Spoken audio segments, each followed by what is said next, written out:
Guys, alam nyo ba tong sapatos na to? Ako pa lang ang meron dito sa Pilipinas. Ang tawag dito, ayan, Republic ng World Balance. Alam nyo kung bakit ako pa lang ang meron na itong sapatos na to dito sa Pilipinas. Tingnan nyo, tingnan nyo. Yan. Tingnan nyo. As an anik-anik girly, ayan siya. Ako ang may gawa nito, guys, itong sapatos na to. Ayan, ito lang naman, ganito lang naman siya ka-cute. Pakita ko sa inyo kung paano naging unique to, guys. Ayan, tingnan nyo. Kasi pwede na mag-customize sa World Balance ngayon ng sapatos. So, tingnan nyo, guys, yung nilagay ko. Syempre, may pa-flower na malaki dito. Makikita nyo yung details dyan. May pa-star dito sa gitna. Tapos, change ko din yung sintas. White kasi to, guys, eh. Tapos, ginawa kong pink. Tapos, eto, guys, ang maganda. Diba dito, simple lang siya. Ayan, meron siyang paru-paro dito. Tingnan nyo. Pero dito sa kabila, boom! Ayan, no, meron initials ko. Ayan, ISA. I-S-A. Siyempre, magtataka kayo, asan yung bell.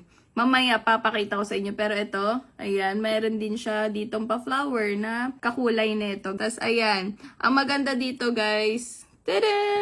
May nakapalibot na beads dito. Ako ang may gawa niyan.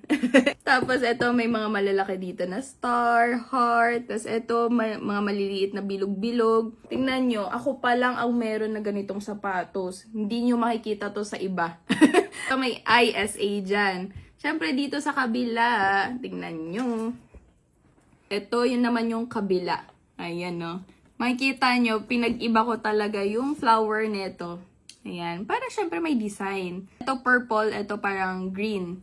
Blue-green, ganon. Tapos, andito yung bell. Kasi isa dun sa kabila, ito yung bell. Ayan o. B-E-L-L-E.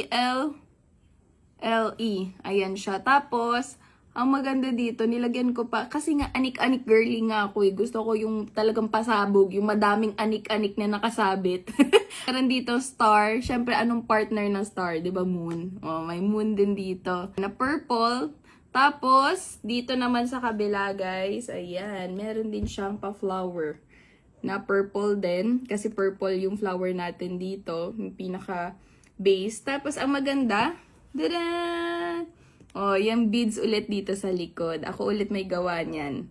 Yan o, tingnan nyo. Oh, diba?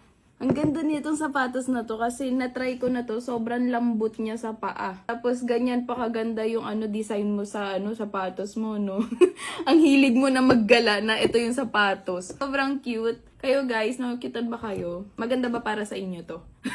Kasi ako nagagandahan eh. Ewan ko lang sa inyo. Pero ayan, sa mga makaka-appreciate lang nito yung mga mahilig sa anik-anik.